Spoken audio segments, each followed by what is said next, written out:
Right, ladies and gentlemen, if you'd like to take your seats for our next panel.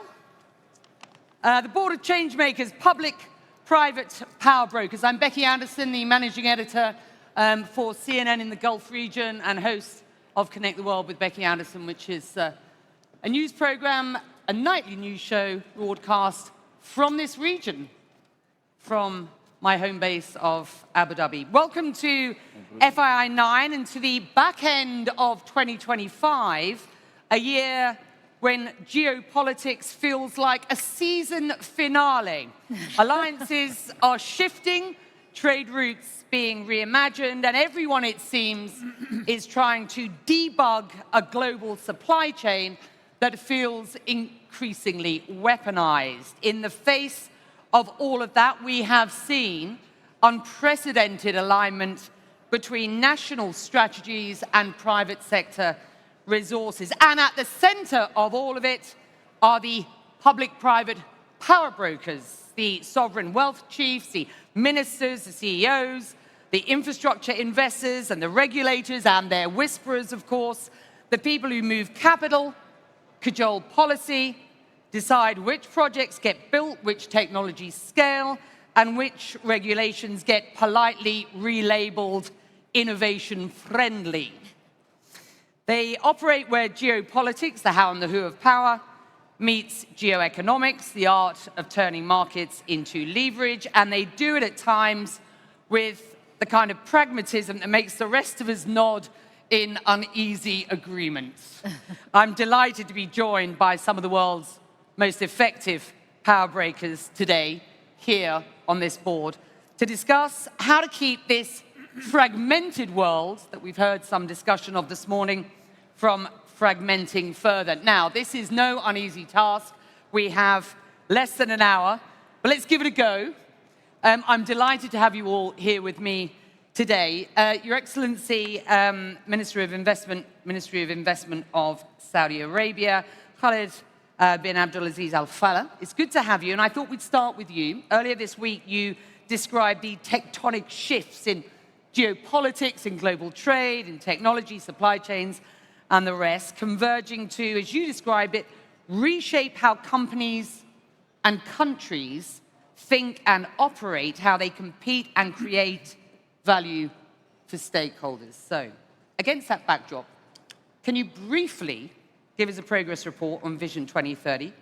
What do you see as the Kingdom's competitive edge in 2025? And give us some proof points on these very strategic public-private partnerships that we see underpinning the transformation here.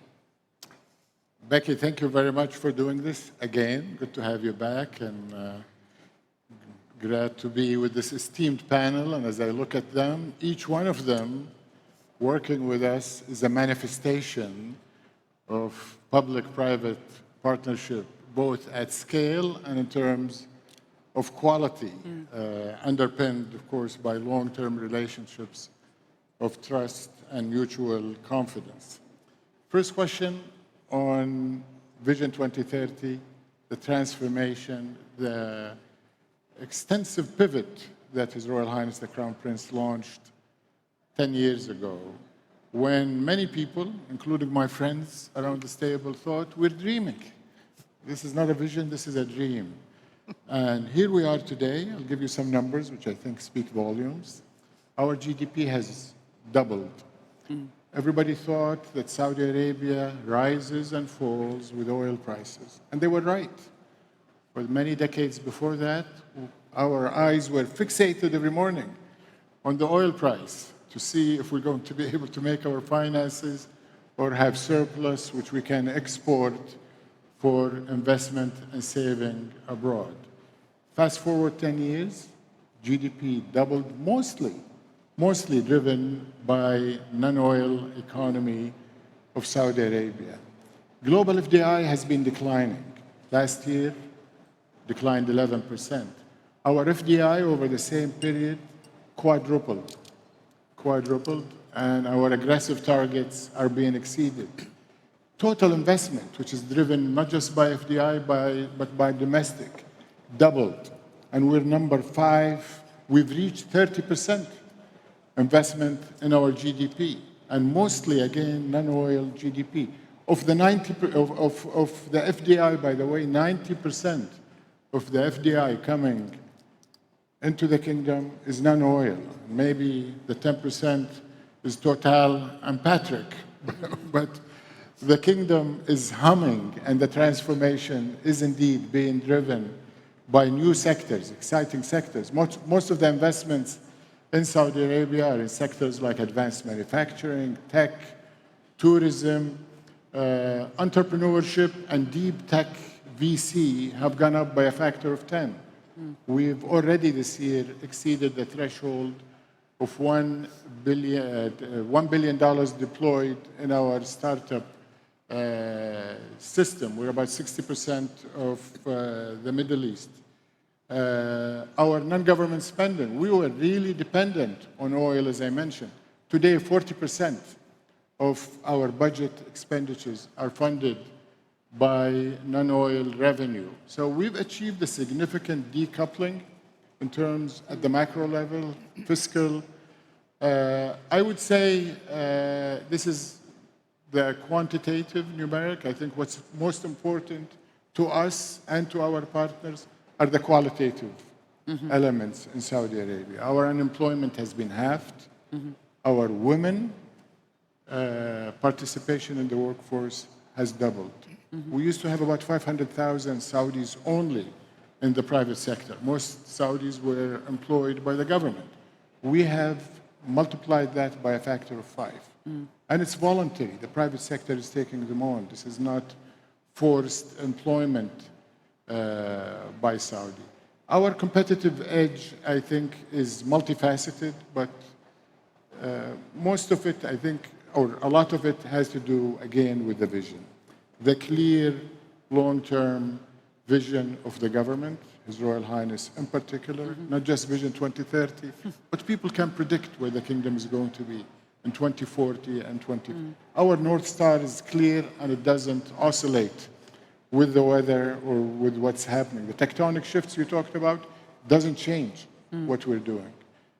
Political tensions don't change where we're going on the economy. Our regulations are excellent and improving by the day. We've brought in a lot of new regulations. Our geographic position, we believe, is a huge competitive advantage. Human resources is a powerful strength for the kingdom. As I mentioned, our fiscal, monetary, currency peg, substantial reserves and buffer that the country have, we can withstand any shock, and we've withstood multiple shocks, COVID, multiple oil downturns, regional tensions, and the kingdom keeps chugging along. Non-oil is growing between 4 and 5%, no matter what happens outside. And then we have our deep pockets. We have the PIF, we have the NDF, we have a strong banking system that provides credit and liquidity to investors. So these are just some of competitive edges. And it happens at a time, as you mentioned in your introduction, where the rest of the world is actually, unfortunately, we don't prey on this, but the rest of the world is experiencing a lot of uncertainty. And in Saudi Arabia, there is certainty. That's a great start for this panel. Before I move on, I do just want to ask you very briefly, and for the benefit of this audience, whilst those proof points are really very impressive, what there is a lot of noise and reporting about a change in priorities, a spend that is being reallocated or refocused. Can you just speak to the 2025 sort of focus and this strategy for the next 5 years, second half of this vision? Because and you'll also say, you know, Saudi doesn't stop at 2030, of course. You know, that was a sort of goal and a vision. And what that pivot perhaps or refocus means for this sort of alliance economy that we want to discuss today, these public-private partnerships, which are so strategically important to the kingdom? I think the last couple of years, I mean, it's not specific to 25, but the last couple of years, we've seen the opportunity and its addition rather than subtraction of some huge opportunities that are emerging. The most obvious one is AI and the acceleration of digital and what we used to call the fourth industrial revolution, the ability not just to build the world's most efficient, lowest cost, connected data hub for AI here in the kingdom, but all of the applications that come with it and the disruptions in a positive way that the kingdom can lead in, not just catch up with. So this required some allocation of resources, capital, human resources. His Royal Highness has directed for the creation of a national champion, but other private sector investors in the kingdom are also adding their own resources for the kingdom to be that global hub. And it's not just about accessing the most reliable, least carbon-based energy and electricity for decades to come that the tech world can rely on, but also our commitment to employing it in our manufacturing, in our logistics, in our human resource development, in healthcare, in biotech, in disease treatment and therapy discoveries. So all of this is happening. As we speak here, and we think this is a big conference, 7,000 people, there is over 100,000 people outside Riyadh in a conference for global investing, global health that is taking place. And you mentioned Fortune 500 a few days ago. So the kingdom is architecting where the world is going. Supply chains, we have launched a program called Green Shoring again, capitalizing on our strengths, and we're putting resources, we're building industrial cities, we're creating special economic zones. In the meantime, if you think of the giga projects that were taking a lot of resources from the government, many of them have matured and are in the market already. I mean, think of the Red Sea, 4 or 5 resorts are already operational. The Rania Gate, you can see the construction and the cranes, and tens of hotels are getting ready to start. And the Rania Gate, Gidea is going to operation very soon. So the focus on those, catalytic nucleus of development. And in NEOM, of course, we have the green hydrogen getting ready to start. Oxygon is, and Sindala has many of its resorts ready to open. So we obviously need to let those assets go to market and see how they operate. And I think importantly, I will end with this. This is the time now to say to the private sector, you've seen us do what we promised. You've seen us exceed our targets.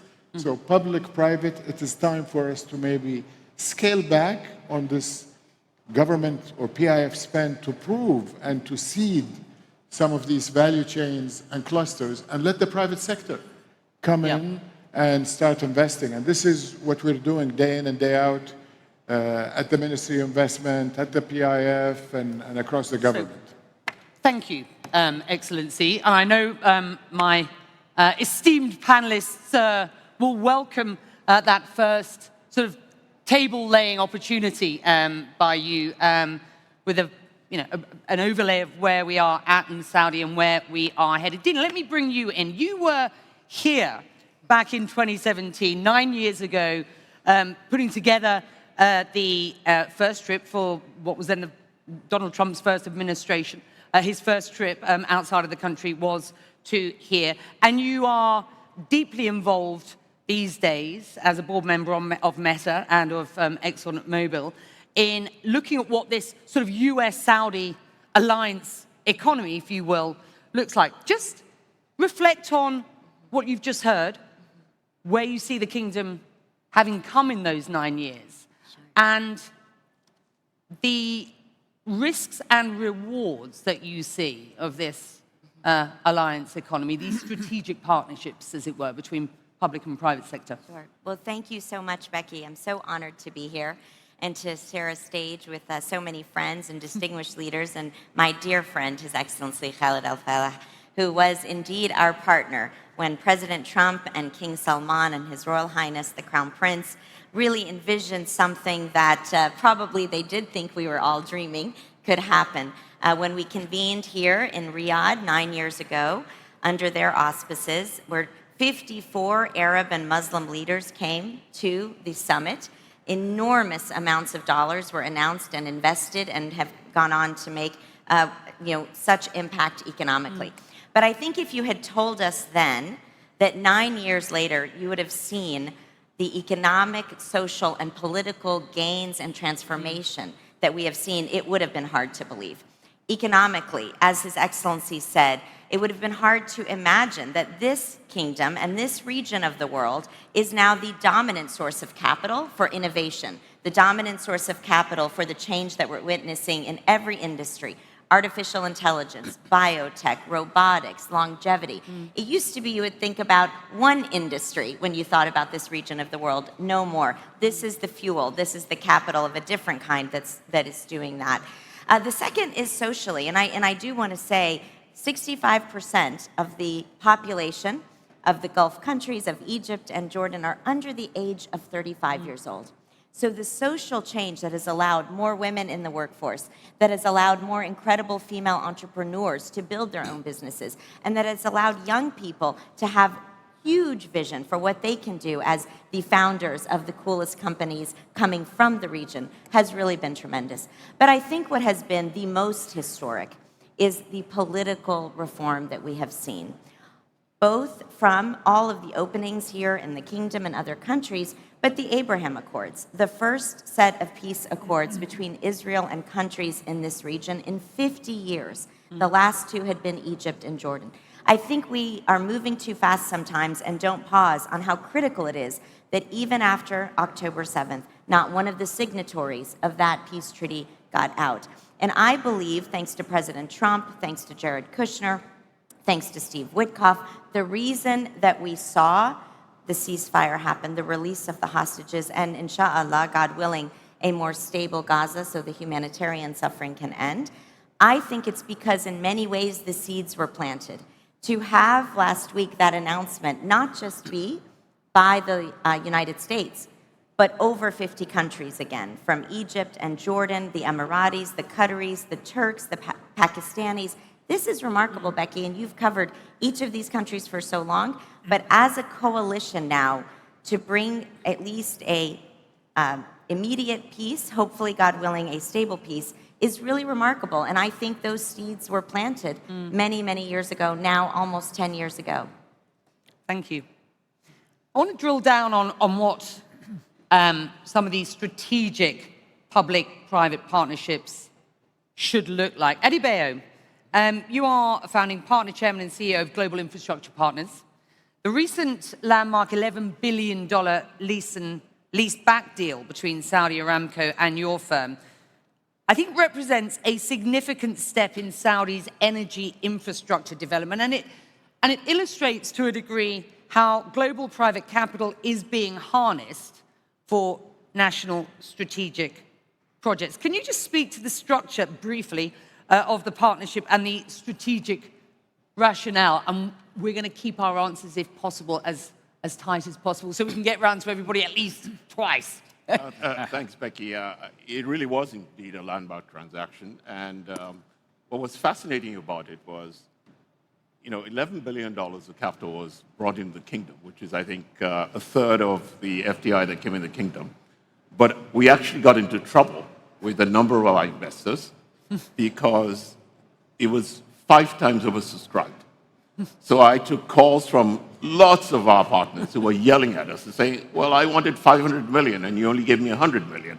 I wanted $1 billion and you only gave me $200 million. And there were institutions from Asia, institutions from the US who had never done anything in the kingdom, who finally found this as a good opportunity. So I think it is a good sign of what the minister was talking about, which is the kingdom and the GCC as a whole has actually become a source of capital. And so I think that's very exciting. And the ability to marry public and private partnerships in a collaborative venture that serves the needs of Aramco, which is raising capital to finance the construction of the Jafra field, but also provide attractive returns for investors, I thought was excellent. And I think it is one of many, many other things that are going to happen in the region. Patrick and Jim, both keenly focused on the energy industries. So to both of you, and let me start with you, Patrick. I mean, you've been deeply involved in public-private partnerships for years now with governments and NOCs. Can you speak to how these partnerships succeed at scale, and how you move beyond sort of narrow national interest and create genuine shared value? We've just heard about one model, one sort of strategic partnership. What are your thoughts? You know, it's in our business, in energy, in oil and gas, fundamentally, we are at the core of public and private partnership. You know, the countries own the resources, and we are trying to bring value to the resources. In the specific case of Saudi Arabia, the kingdom owns the upstream assets, and we are there to bring more value on it. And we have embarked into very large, in fact, ventures like our friends of Dow on our side, which was first to build giant refining capacities, $10, $11 billion between Aramco and Total. And Total by that time, today we are called TotalEnergies, I will come back on it. And secondly, recently we have added a huge petrochemical value park, another 11 plus $4 billion of investments.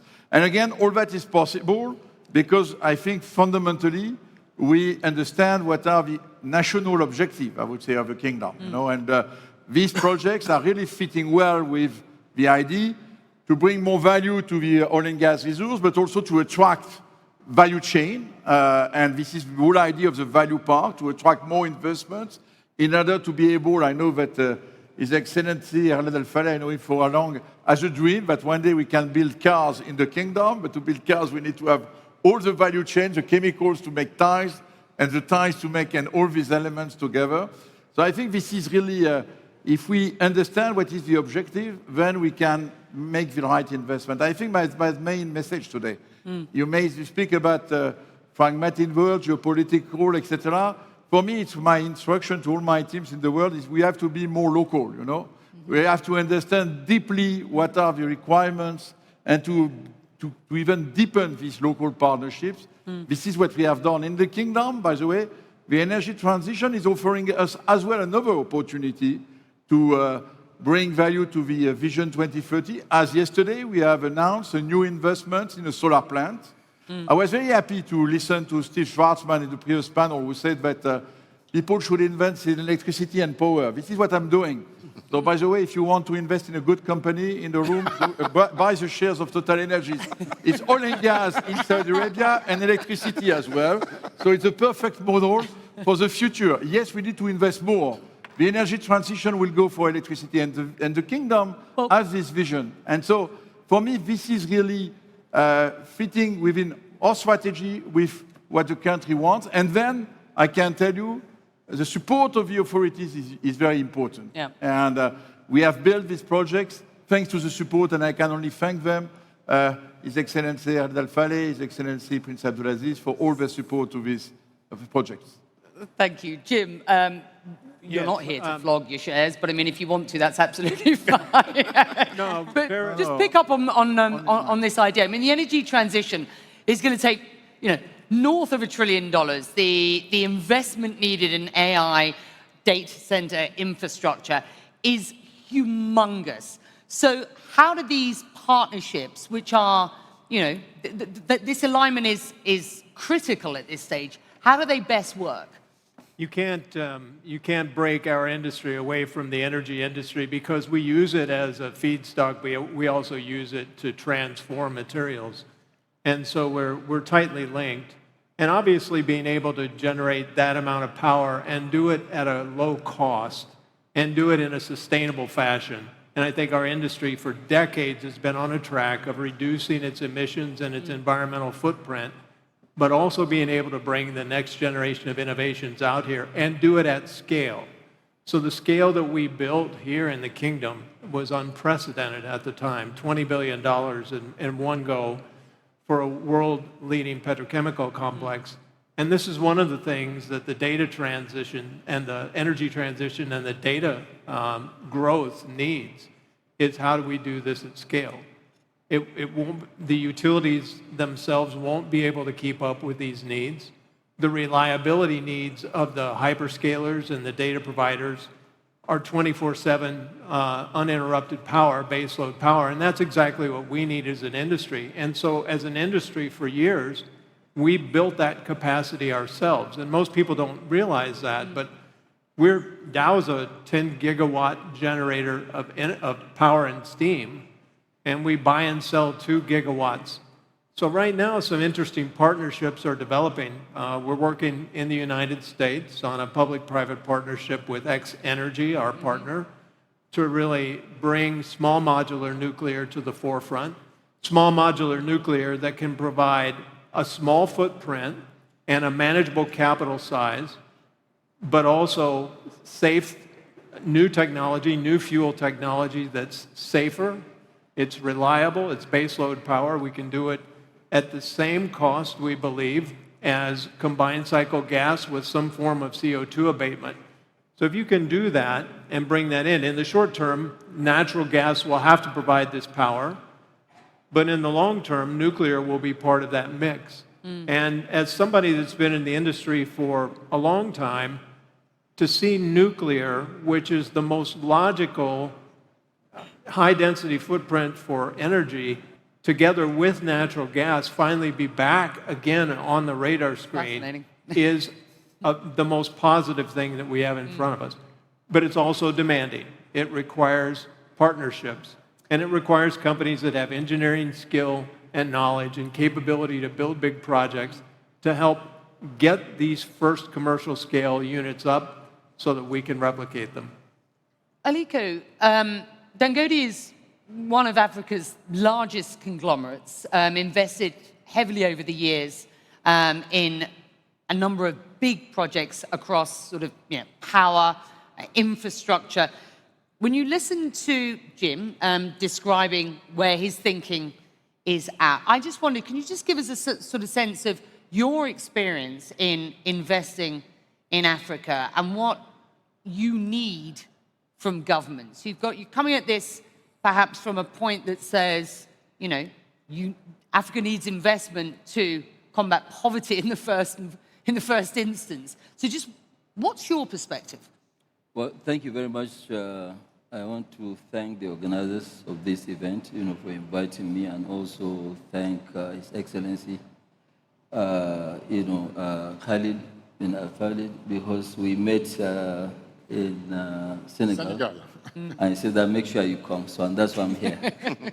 Well, thank you very much. Well, in Africa, really, what we are doing, we have a lot of raw materials, of which we need to be converting our raw materials to finished goods. And I think it's one of the reasons why we are leading in the industrialization of Africa. It's not really about making money, it's about industrializing our continent and make sure that, yes, we invite other people to come and invest, because without us investing, there's no way we can convince anybody to come to our continent to invest. So of recent years, you're talking about partnership, for example, with governments. When we decided to build the largest refinery in the world, which is 650,000 barrels per day, the government also bought in some shares to encourage us. And we are really very thankful to the President of Nigeria, President Bola Ahmed Tinubu, for making sure that, yes, he encouraged us. In fact, apart from what we have right now, just last week, we said that we want to make history. We want to build the largest refinery in the world, which we have just announced to make it 1.4 million barrels per day. The issues about investing in Africa, not only Africa, is to do with everywhere. is to do with consistency in government policies. What we have had before in Africa has actually been a major challenge, where any time when there's a change of government or change of minister in a certain ministry, the entire policies change. And it's like you playing football when you're about to score a goal. Somebody will tell you that the goalpost is behind your back. So by the time that you turn, you'll be late.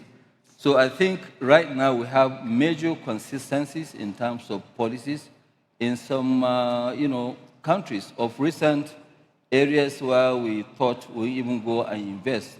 Ethiopia, of recent, we just launched a 3 million tons of urea, the first in East Africa, and we're going to start the project beginning next year, and we'll finish within the 3 years.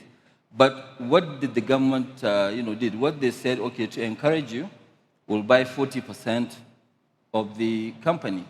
They invested 40%, and they guaranteed takeoff of the entire 3 million tons of urea. I mean, that's really what you call partnership.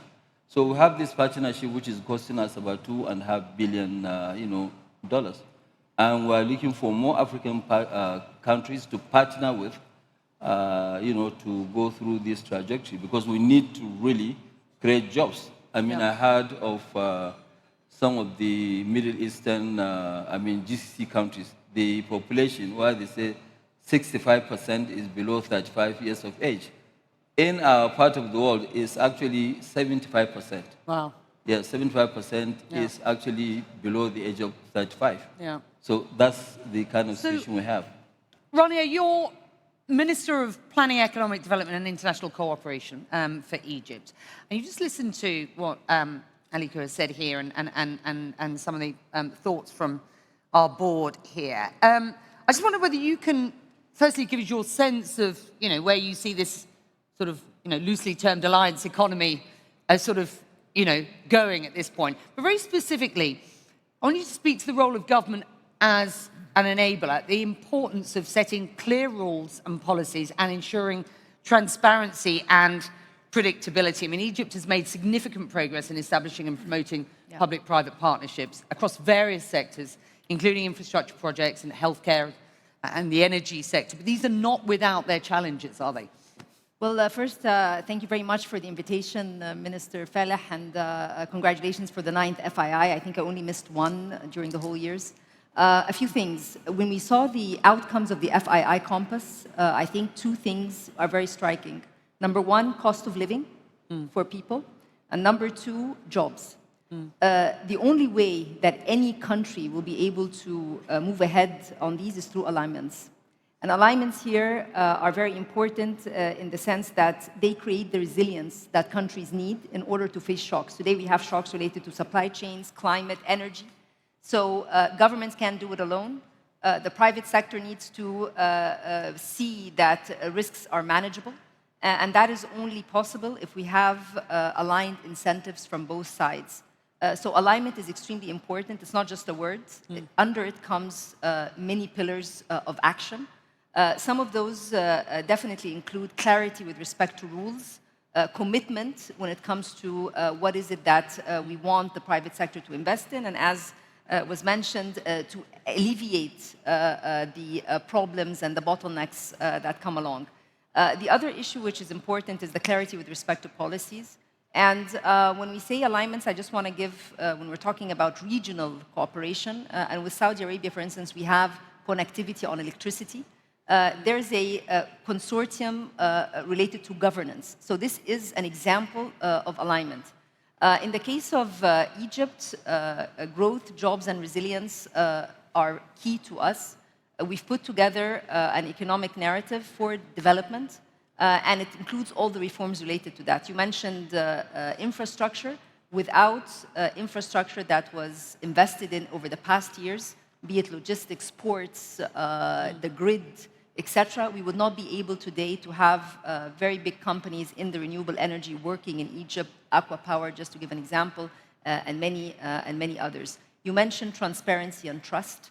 Transparency and trust, we need to create a balance between being rigid with regulations. Regulations are important because they provide certainty, but when they're too rigid, it does not allow for the innovation to take place. So we need to have that balance where we take a look at creating that relationship between flexibility when it comes to trying to be more clear with the data requirements, the frameworks. So all of these require operational flexibility. Yeah. And just to also sum up with everyone, the idea of institutions doesn't need to be personalized. You want to have a 5-year plan, regardless of which government comes in. This is the plan that is accepted in Parliament, and therefore there is a monitoring mechanism that takes place so that you're not just left as a private sector with the uncertainty related to whether it's policy or projects which you can be involved in. I didn't mean to go around this table in a sort of geographic sort of way, but I think I have managed to do that. So let me move into a slightly different, the zone that we haven't explored yet, and get the thoughts of the Honourable Paul Chan, the Financial Secretary for the Government of the Hong Kong Special Administrative Region of the People's Republic of China. You've advocated several strategies for Hong Kong to maintain its competitiveness in the global markets. Yeah. I just wonder, firstly, could you just share your thoughts on the trip that Donald Trump has this week to Asia? I wonder if you can just give us a perspective from your point of view on the relationship between the US and China in the first instance. But secondly, and keeping perhaps more to the focus of this panel, just your sense of the risks and rewards, the needs to ensure, when we look at these public-private alignments, the need to ensure that there are sort of shared values and opportunities at the back end of these projects. Yeah, thank you, Becky. Thank you for the invitation. It's an honor to be with this distinguished panel. On the US-China relationship, I think the talk has been going on from the Chinese side, obviously taking a very pragmatic attitude to find solutions, to find common grounds. And despite there are certain competition in certain areas, but on the other hand, there are areas that we can work together. Say, for example, climate change. Say, for example, how to use our respective economic strength to help the global South to prosper. How to stimulate the AI development to the benefit of mankind. So I think there are a lot of common grounds that we can work together. Coming back to PPP, public-private partnership, our experience is that we must take there's no fixing one formula fits it all. No, we must be flexible. And we must be conscious of the fact that we need to come up with something which are win-win situation, also good for the business. So say for example, for infrastructure development, for the Cross Harbour Tunnel, we use BOT. You build, you operate. After a number of years, you give it back to the government. And within this period, they earn a reasonable return and even a decent return. That is one model. But railway development, say for example, capital investment, very heavy at the upfront. And it is very difficult to make money from the railway operations because this is public transport. So how to make this with incentive to the private sector? We adopt a model of railway plus property. So you build the railway, we do the calculation and the projections on an open book basis as to the projected passengers, projected revenue, and the shortfall in terms of return on investment. Then along the railway, we are happy to give them property development rights at the different stations so that they can use the development profit to cost-subsidize the railway operation. That is another model. Lately in Hong Kong, we are embarking upon a very massive project called the Northern Metropolis, which is about 1/3 of Hong Kong's size. And the vision of this northern metropolis is not just for housing accommodation, but as a hub for our innovation and technology sector, because we believe in the coming decade, this would be the basis of competition. And this will also enable us to diversify our economic structure, to offer more quality jobs for our people. So in doing that, we take a multi-pronged approach, attracting strategic enterprises, doing co-investment with them, more flexible in terms of land grant. And we have a company owned by the government, which the function of which is patient capital. We call it Hong Kong Investment Company. So if you come, you bring along your technologies, you create your employment, meaning that it is not simply a financial investment, but with social impact. We are happy to come in as co-investor. We also use this company to work with fund management companies to set up different funds, strategic development funds, innovation and technology funds, so that we use this company as a lever to leverage private capital to the sectors that we want to develop. Thank you. Masahiro Kihara, you're President and Group CEO of Mizuho Financial Group. A key player in the global infrastructure financing landscape. As you listen to the points that have been raised around this table today and the discussion that we're having, what's your perspective? Well, thank you very much for having me, and Your Excellency, thank you for having all of us here.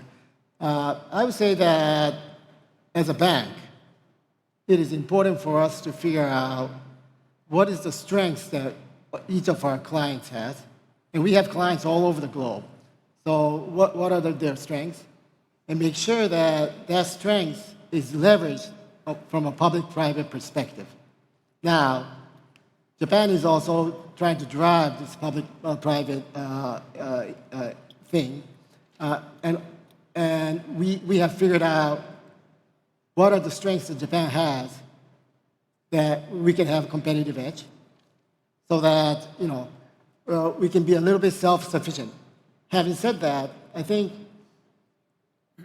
a country cannot be self-sufficient for every aspect, right? And you have to collaborate with nations. And for us, I think it is important to connect the strengths, the Japanese strengths, to other nations' strengths, Saudi Arabia's strengths, so that you can get innovation, you can get sustainable growth around the globe. And I think that's very imperative for us as a global financial institution. I'll stop here. Thank you. You did me a favor. We've got 10 minutes left, and we've still got to take first comments from two of you. Dilhan, your perspective. Well, I come from a part of the world where public-private partnerships have been there for a long time. Temasek. Because it's been needed for economic development of countries.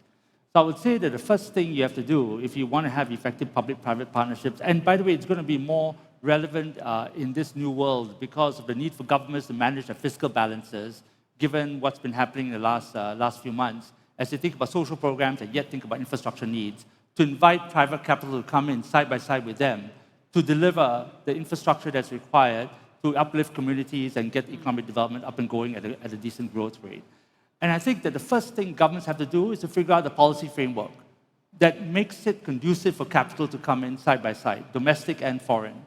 And that means that you have to have a very clear governance framework together with that, because ultimately it's a question of bankability. And that's important because the ultimate ability to get capital in, foreign capital, which is equity capital and therefore risk-based capital, is to effectively reduce the cost of capital on a project. And that means risk-based approach to reduce the cost of capital. And then you will see capital coming in and on a more regular basis. And so the idea of incentives is one thing, but the idea of what is the output and the use of the output is another. Now, in this environment today, the traditional markets are being upended, because we don't know how it's all going to settle down, because the globalization that we've gotten used to has moved aside, and we have to relook at a new globalization. Nobody knows how that's going to look like. Is it multilateralism, plurilateralism, coalition of willing? It depends on which issue and what you want to look at. It doesn't matter. There's opportunity everywhere. In that environment, I think every company, every government, every investor has to be a networked organization, because you can't get anything done without partnerships today. And cross-border is a very important element of that. And therefore, I really do think that many parties are going to be involved in this, especially if you think about energy, energy security, energy affordability. And I do agree, natural gas and nuclear has to be part of that discussion, and not just hydro or solar or wind or offshore wind or whatever it may be. I actually think that the whole issue of this opportunity is that infrastructure is going to be needed. You're going to be able to create industries around it, and you're going to be able to create jobs. And that's very important for countries. If countries can focus on that, bring in multilateral development agencies to help them with the policy framework, make sure you have clear government framework to encourage domestic and foreign capital, I think you've got a winning proposition. So as we get to the sort of closing few minutes of this panel, we've been discussing how public-private power brokers sort of forge effective trust-based partnerships that can bridge competing interests and genuinely create pathways to sort of, lasting global prosperity. Zhang, let me just bring you in. You're founder and chairman of Hillhouse Investment. Can you just explain your experience in joint ventures with public or semi-public institutions? Absolutely. My answer to that is very simple, which is follow the entrepreneurs and follow the business builders. And they figure this out. And the environment they operate in, look at last few years, has been nothing but short of impressive volatility, if you will, with technology change, disruption, geopolitical. Entrepreneurs, they adapt. They are resilient. Somehow, they can actually turn around, make the technology that's supposedly disruptive to be enabling technology. I'll give you some examples. One of our company we invested is a shoe retailer. Shoe retailer, like footwear, supposedly to be the dinosaur of the businesses. Somehow, they figure out to quicken the supply chain. Now you can see a pair of shoes within AI design. You can get it within 1 week, even that shoe didn't exist before. That quicken that supply chain, reduce the inventory days, stay close to consumers. This is where technology can actually help closing the gap between the companies left behind and the advanced technologies. So I think if we could, follow the technology, follow the entrepreneurs, they could be the technology disruptors. They could be the company who leverage technology to make things better. So if you ask me, there's only one investment strategy I could do. It's very simple. That if we could invest an index, what we call human ingenuity index, that we should go all in for that, human ingenuity index. Saudi loves a new index. There you go. There's a suggestion of one. We've been discussing with some of the world's most effective power brokers how to keep this sort of fragmented world from fragmenting further. I'm sorry that we haven't had an opportunity to get around the room more than once, around the table more than once, but very much appreciate everybody's thoughts. And I just thought with the last couple of minutes, I'm just going to, Excellency, give you an opportunity to provide some closing remarks, if you will, given what you've just heard. Well, I think we've heard a lot of nuggets and really the pillars of what partnerships and what investment today needs to be. And I would have to say, just we in Saudi Arabia realize strongly that the government stands for the public. So we realize that for business people, they have choices. Even Saudis have choices to invest abroad, but certainly international investors have choices, and the world is seeking capital and providing the kind of risk-return trade-off that everybody will go for. And we try to reduce the risk to the maximum extent possible. So risks that the government can neutralize or own, we own it. Risks that are related to the market, execution, technology, obviously the investors own it. We're committed to reducing barriers to doing business for Saudi, international, regional investors. So ease of doing business keeps us awake at night, and we have skin in the game. Not just money, but execution. I think, as I mentioned in my first question, if you want a country that can co-execute, co-plan, co-develop, co-innovate with you, and I'm sure some of you who have invested with partners here in the kingdom. In fact, when I talked about the tremendous numbers we have deployed in investment to get to where we are today, a lot of those investments are globally leading in terms of quality, in terms of competitiveness, and they have been driven many times 100% executed by some of the greatest companies in the world who are Saudi. But we're happy to partner. I think the key of the three Ps is partnership, and I've heard it from each of our colleagues. We do it here in Kingdom. When we do invest abroad, it is the key. And trust is something that, there are a lot of things that come from your pockets, there are things that come from your brain and from the technologies, and there are things that come from here. And if you've dealt with people like we have, because we've been in business as a kingdom for close to 100 years, we know who are the partners we can trust, where we don't have to spend a lot of time looking at the fine print of contracts. And I know I have some lawyers on the table that I will not say, but we want to reduce the business of the lawyers and increase the entrepreneurs and the technologists and the innovators who can co-create that future. And to that point, and you're sort of underscoring, who your reliable partners are. I want to just ask you, in the last 60 seconds, you will be in the States 3 weeks or so from now.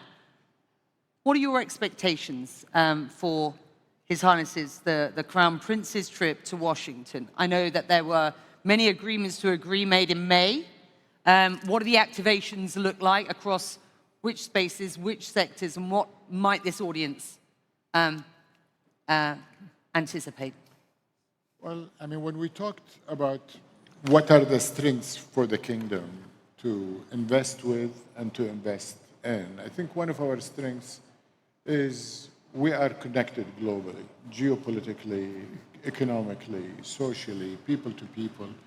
And we have, as I look around the table, from China, Japan, Singapore, to Africa, where we have deep, deep-rooted relationships. And Aliko mentioned we were together not long ago, a couple of weeks ago in Senegal. But since then, I've also been to Japan, and I've been to Korea, and I've been to Central Asia and Uzbekistan, a country we love, and Tajikistan. I'm frequently in Egypt. And of course, the United States is our longest-lasting partner. And by the way, I spent a long week, including time with the Honorable Paul Chan in Hong Kong 6-7 weeks ago. Our relationship as a country, forget about my travel schedule, are deeply rooted. We have a strategic partnership with China, but you'll go back to the 20s and 30s to find the roots of our relationship with the U.S. The U.S. is the biggest investor in the kingdom. Our currency is pegged to the dollar. Our income is mostly earned in dollars. Our global investments are concentrated by virtue of our own interests in the U.S. We had President Trump is a great friend of the kingdom, the Crown Prince. I think that's been documented and proven. And he chose twice when he became president to make Saudi Arabia his first. This is highly valued, but it's also, we believe, in the interest of the United States to have in the Middle East a stable partner, an enlightened partner in the person of His Royal Highness, His Majesty the King, but also in a government that is steadfast on what are its values and what are its principles, and that the United States can partner with in economy, in trade, in investment, in stability in the region, but also in the hundreds of thousands over time of Americans who came here and work, and this has been their home, thousands of companies who invest in Saudi Arabia at scale. And we heard about GIP, we heard about Dow, we have thousands of them. Many of them, just this week, we celebrated JP Morgan being here 90 years. Regional headquarters, and they have choices.